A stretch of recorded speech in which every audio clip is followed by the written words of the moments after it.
Okay, so hello everyone. My name is Maximiliano Paz and I'm a PhD student at the University of Saskatchewan under the supervision of Luis Boatois and Gabriela Mangano. And I will be talking about shallow water bottom current transport in the Vaca Muerta Formation from Argentina. So first I wanted to explain a bit what are bottom currents. So when you think about distal environments and fine-grained deposits like the Vaca Muerta Formation, you think about three main types of sedimentary processes other than mass wasting deposits: pelagic settling, bottom currents, and density currents. Uh, and the difference between bottom currents and density currents is that bottom currents, they travel along slope and they are mainly driven by thermohaline differences, while turbidites travel downslope under the influence of gravity. So they need high sediment loads to actually get that excess density to travel downslope. But I think everybody will agree that when you take a textbook or when you go, for example, to Facies Model 4, to the deep water chapter, you see a bias toward turbidite description. You see that most of the deposits are interpreted as turbidites.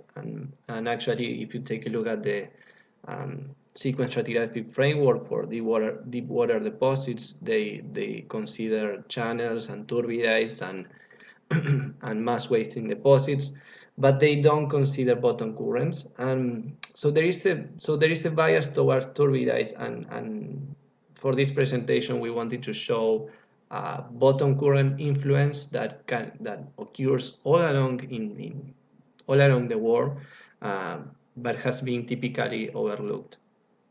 Um, so the study area is in the Vaca Muerta Formation in western central Argentina in South America. So this is the study area here. And we were studying cores from 9 wells. These are the wells. And we also have an outcrop that is very close. We also describe an outcrop that is very close to the wells. And I have to say that these wells are coming from the most active production, hydrocarbon, where you have hydrocarbon exploration and production. Actually, the Vaca Muerta Formation is a shale and conventional reservoir. It's one of the biggest in the world, and it's actually the biggest development outside North America. So very important resource for Argentina and the world. Um, and to speak about the Neuquén Basin stratigraphy, we have a seam rift, a back arc phase, and a foreland phase that goes from Triassic towards Upper Cretaceous. And the Vaca Muerta is mainly located here in the back arc phase. Well, it's completely located here in the back arc phase, and it goes from Upper Jurassic to Lower Cretaceous. So if we make a northwest-southeast cross-section, what we see is it's a very clear clinoform system, where we have bottom set geometries, 4 set geometries in the clinoform, and then top set geometries towards the top. And what we see is a low impedance Vaca Muerta formation in the bottom set, where we have distal deposits very rich in carbonaceous mudstone, rich in organic matter. I mean, richer, you have mixed mudstone, you have calcareous mudstones. And then when you go towards 4 set position, you start having a high impedance Vaca Muerta formation that is richer in carbonate. And then towards the top, we haven't described that much, but you have the Quintuco formation shallow water deposits. So our cores are coming mainly from Unit 1 and Unit 2 of the Vaca Muerta formation, which are third order sequences within the Vaca Muerta formation, and they span until until the Tithonian. We also have cores from other units, but mostly the work is focused in this area. So I don't have time to speak about the whole thesis and the whole stuff that we were working on, but we did a sedimentary phases and ichnological analysis of the whole formation. You have a very clear oxygen control in the trace fossils, so we were able to track oxygenation with trace fossils. But for this presentation, I will only be focusing on bottom current deposits, and I will be discussing the evidence to support that interpretation. So we did phases association description. We have a lot of information from the ichnological content of the formation that I won't be speaking about it. And we have also geochemical data. We also have geochemical data from cores like TOC and XRD. I'm also not going to be talking about that, but I'm willing to discuss that information if you want. I mean, later during the discussion, during the WebEx discussion. So to give you a brief overview of the phases of what you see in the Vaca Muerta formation is that at the base you have the transition from the continental deposits of the Tordillo formation that occur right below, and then the Vaca Muerta formation on top. So you have a transgressive marginal marine environments with syneresis crack, bindstone, lots of bioturbation, and wavy surfaces indicating the position above Fairweather wave base.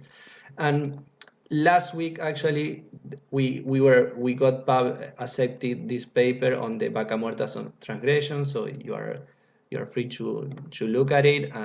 And what we are interpreting, this is coming from the southern part of the basin, but what we are interpreting is that this transgression wasn't a catastrophic transgression as it was typically interpreted, but it is more likely a Holocene-like transgression, a rapid transgression, but still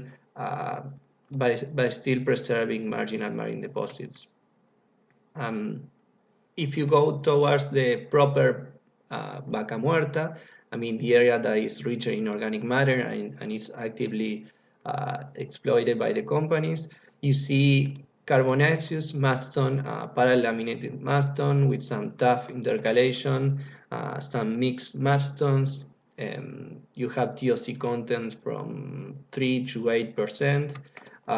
You also have some flowstone indicating condensation. So you have basinal environments with very low sedimentation rate. If you go towards areas closer to the foreset, you get towards the outer rim where you get more calcareous mudstone, some highly bioturbated beds and graded mudstones. And if you go towards the mid-ram, you start seeing more calcareous mudstones and massive calcareous mudstones.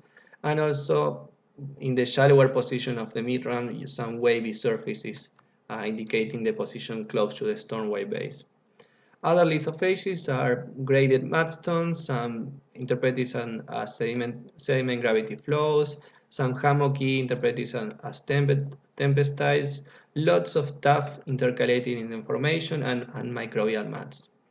And also, some years ago, we were able to publish some hyperpignal deposits that occur in the southern part of the basin. So this is part of the work that we were doing as part of my master's thesis that is combined with my PhD thesis. But this is coming from the southern part of the basin. So I'm also not going to be focusing on this. What you need to remember from here is that we have a clear differentiation from mid-ram to outer ram to basin deposits, with the oxycline occurring between the basin and the outer ram and the storm wave base in the mid-ram. So I will be focusing on the bottom current deposits and the evidence that we have to interpret these deposits that occur mainly in outer ram but also in mid-ram environments. So we have 5 wells from the 9 wells that we were seeing, and this is 10 meters. So, and here we have in pink we have the location of the bottom current phases. So what we mainly see is that in outer ram deposit we have peloidal wakestone to packstone with low angle cross bedding. These are photos from the outcrop.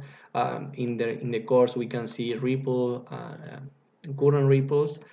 We also have a bindstone or a mud class rich lithophases where we see this is a plan view photo and we see the mud fragments, and then we see the mud fragments concentrated in beds with sharp bases. We also have a crinoidal rich wakestone to packstone, that is in many parts highly bioturbated. Same here, you can see high bioturbation, and in other parts you can see paralaminated crinoidal wexton, and these lenticular structures that are interpreted as bioclastic ripples composed of crinoids. We also have a silt-rich lithophasis where we see parallel silt lamina interbedded in fine mudstone, and in some places these parallel silt lamina show downlapping relationships. We also have, as you see here, coarse mudstone or siltstone ripples, current ripples intercalated with this silt lamina. In some cases, we see wave ripples or symmetrical ripples, and all these lithophases, the silt lamina and the current ripples, are associated with highly bioturbated intervals. So there has been some work done by Shiver on creating mud ripples, but I wanted to show you here the specific case where they put in a flume mixed mud and silt suspensions, and what you get there is actually this silt lamina that we are seeing in the Vaca Muerta formation, and this is created by the accretion of silt ripples and mud ripples in the same bed. So we get during long time transport, we get floccules transported at the base of the flow. These mud floccules start colliding and start segregating the coarse silt towards the base, and you get this intercalation of coarse silt ripples and mud ripples. So this is what we see in the Vaca Muerta formation. We see this parallel silt lamina, and we see this sometimes discontinuous lamina. And when you take a look at plan views, you start seeing this lamination, this lineation probably generated by the ripples crest. So, to summarize, we interpret also the silt lamina as traction structures, so ripples, so planated ripples in a way, or compacted ripples. I also don't have time to speak about the bottom current ichnological content, but we see a highly bioturbated Paleophycus evert ichnofabric. We see a low bioturbated Phycosiphon incertum ichnofabric. We have a moderately bioturbated Nereites ichnofabric and other trace fossils. And we have a Fuchignia and Equilibringnia ichnofabrics, where we have Lochia, and we see Lochia actually doing equilibrium, which is migrating upwards after sedimentation events. And locally, we have successions that show an decreasing to increasing bioturbation index. So what we see is that at the base, this is 1 meter, so they are meter to 3 meter thick. So at the base of the succession, we see high bioturbation, then in the middle part we see low bioturbation, and then towards the top we see high bioturbation again. So I will be talking about more about this evidence in the next slides, but I wanted to show the whole interpretation of bottom currents as a discussion, because as I say, the whole sedimentary record is biased towards turbidites, and this is because turbidites actually also show traction structures. They have current ripples towards the base and silt lamina. So many of these deposits in the Vaca Muerta were interpreted either as turbidites or as tempestites. So there is a need to actually make a proper discussion on why we believe these are bottom current deposits. So our main lines of evidence are around these 4 points. We believe this is a current that has long-term duration, low sediment concentration, low sediment mixing, and local long-term oxygen introduction. So concerning long-term duration, the only way to have a flow with long-term duration is with currents, with bottom currents. So event beds as sediment gravity flows cannot be long-term. Okay, and this has been seen by Shanmugam and Traction Extract and Martin Chivelet, where they are always, when they define bottom currents, they are always thinking about the lack of a return to fair weather conditions, right? we don't see a return towards fair weather condition or toward lower energy conditions as you see in a typically fining upward turbidite succession. What you mostly see is plain intercalation of traction structures. Same can be seen in the current ripples. We see these sharp tops because on top you don't get the fining upward succession. You also don't get the bioturbated tops. You just get the intercalation of ripples and see lamina, so intercalation of all traction structures. And this has a high contrast with what you can see in sediment gravity flows, right? Or fine-grained turbidites. What you get in those cases is a traction structure at the base, then lamination, a fining upward succession, and then towards the top you have the return toward fair weather condition with a bioturbated top. So that's clear. Those are clear characteristics of a short-term deposit, of a short-term sediment gravity flow, and that's not what we are seeing in our deposits. The other thing is that our upward decreasing to and then increasing bioturbation index can only be explained by reduced bioturbation in the middle part by high hydrodynamic energy. In other words, the middle part of the succession can only have those low bioturbation indexes by high hydrodynamic energy. And to get that hydrodynamic energy in distal deposits that are below storm wave base, they need to be done by a continuous current. So we need to have continuous high hydrodynamic energy. So that's another evidence of a long-term current. And also, when I was speaking about equilibrium structures, those organisms are actually organisms that are doing suspension feeding. They are organisms that are trying to adjust to the seafloor to actually access the suspended food. So to get continuous suspended food in this area, we need a long-term current that is continuously supplying suspended food to the environment. So that's another evidence of a long-term flow. Low sediment concentration. So when we think about turbidites, we are mostly getting information from deep water environments, and in deep water environments we get the continental slope. The problem is that in our environments where we are in shelves, the shelves have very low angles. So to actually get a sediment gravity flow to travel downslope in these areas, we need very high sediment loads to get these flows driven by gravity, right?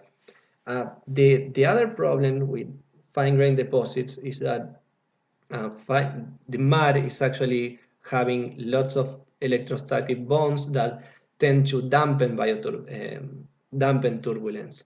So the flows that are actually traveling downslope, sediment gravity flows, are going to be in shelves, are going to be mainly high sediment concentration flows. Okay, and actually that's what we see in our sediment gravity flows of the forced areas of the Vaca Muerta formation.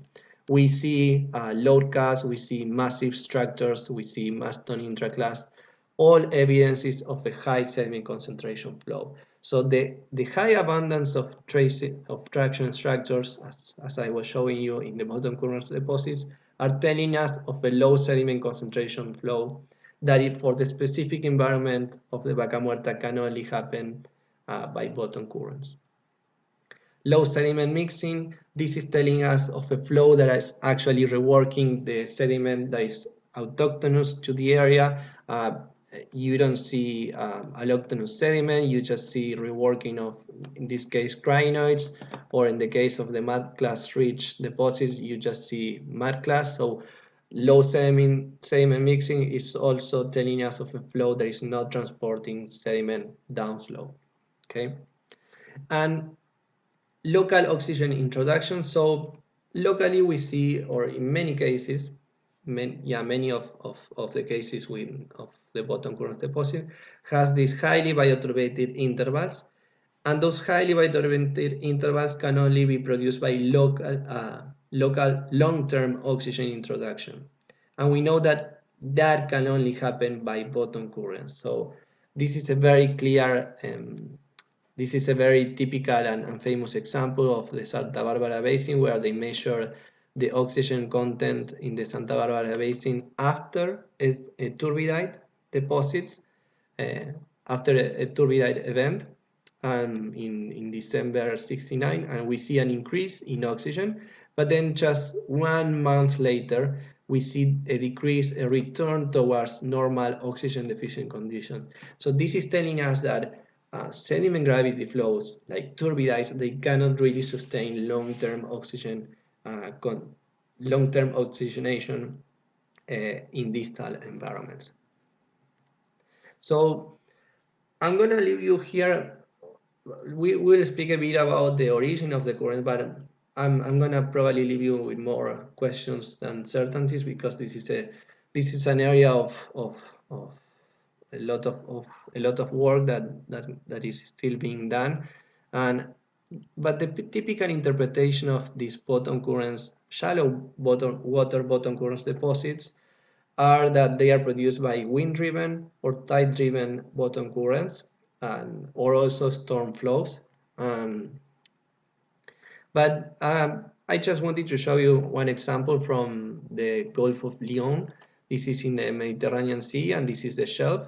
So there was some modeling of the current and wave influence, and what they see is that this is 160-meter water depth in the shelf edge. So kind of like shallow for the comparison with the Vaca Muerta formation, but still it makes the point. And when you see, when you model the wind-driven currents, what you see, and waves, what you see is that, of course, the wave dominance is just restricted towards the inner part of the shelf, but the mid and the outer shelf are dominant, have a dominant current reworking. And if you take a look on what part of the sediment is actually being reworked, yes, you see that onshore winds, so onshore wind events towards the coast in the Gulf of Lyon, you see that this outer part can actually be transported by wind-driven currents. The only problem is that this red boundary here is telling you that yes, these areas can be reworked, but they can only be reworked 0.2% of the time of the year. So this is not telling us of a current that is actually continuous through time, as what we are seeing in our deposits. So a good candidate for explaining the currents might be thermohaline currents. This is the Mediterranean Sea, and this is the Majorca Island. So in the northwestern part of the Majorca Island, which is an area that is an eastern boundary current, very similar to what is the Vaca Muerta formation, we see a branch of the Balearic current that is entering there, and in like 400 meters of water depth, we see that in the area where you have the currents, you have an elongated drift and sediment waves. So an area very comparable in water depth with the Vaca Muerta formation. You get the construction of a drift and sediment waves by the action of thermohaline currents that occur in the Mediterranean Sea. So the importance of this example is, I'm going to show you in the next slide, but I wanted to say also that bottom current deposits are being increasingly recognized in the rock record. These are photos from the Devonian Horn River in Canada, and these were interpreted as contourized. And if you take, for example, I also wanted to say that if you take, for example, the typical shoreline succession that we were taught in class, the shelf succession is typically highly bioturbated. So in my opinion, we might be able to see more of these deposits in successions that are actually oxygen deficient. So those successions actually tend to suppress bioturbation, and we will be able to see lots of shelf currents that are preserved in this environment. So my point is that these are probably currents that were overlooked before because we're highly bioturbating in the shelf. And the importance of this example is that the typical deep water phases model that we nowadays know is the upward increasing to decreasing in grain size, which is also an upward increasing to decreasing in hydrodynamic energy, and that's what we are seeing in our study. But they are mostly highly bioturbated, and there has been a lot of debate on the extent of how much you can preserve traction structures in the bottom currents. There is also a very well-known phases model by Martin Chivelet for chondrites, where you have mostly traction structures. And this study is mostly saying that probably both of the phases models are correct, and the degree, I mean, how much you preserve traction structure is going to be controlled by your hydrodynamic energy and the oxygen of the environment. So you can pause the video. I don't have much time, but you can pause the video and take a look at this, and we can discuss this, which is the brief review that I was showing you about the Vaca Muerta formation. But mainly, I wanted to conclude that the bottom currents deposits that we have show evidence of long-term activity, low sediment concentration, and low amounts of sediment mixing, and they are locally providing long-term oxygen supply to the seafloor, and that the preservation of the traction structure is going to be controlled mainly by oxygenation and hydrodynamic energy. So again, I don't have that much time to acknowledge all the people that were helping me, but I don't wanna miss, of course, Luis and Gabi. They are my supervisors, and I think most of you know Luis and Gabi, how lovely they are, and they are that lovely where they're students. So I'm very grateful with them, and I think it was a very rewarding experience, and they were also very good friends with me during this time. I also had to thank Juan and Patricio. Juan Ponce was the main has most of the ideas that he had were actually what we published from the southern part of the basin, and he actually did a field trip in Argentina for the Vaca Muerta formation and another unconventional reservoirs, which was a trip that triggered my thesis in a way.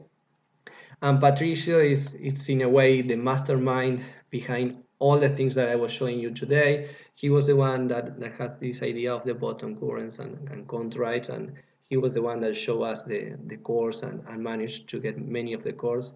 He's also, by the way, he was a student of the University of Saskatchewan many years ago, and he was one of the best students of the university. So other than that, I wanted to thank many people here that were very helpful in all the stages of the thesis, and that they did my life way easier than it would be. And I also want to thank you for listening, and I really hope to see you back again when this pandemic is over. Thank you.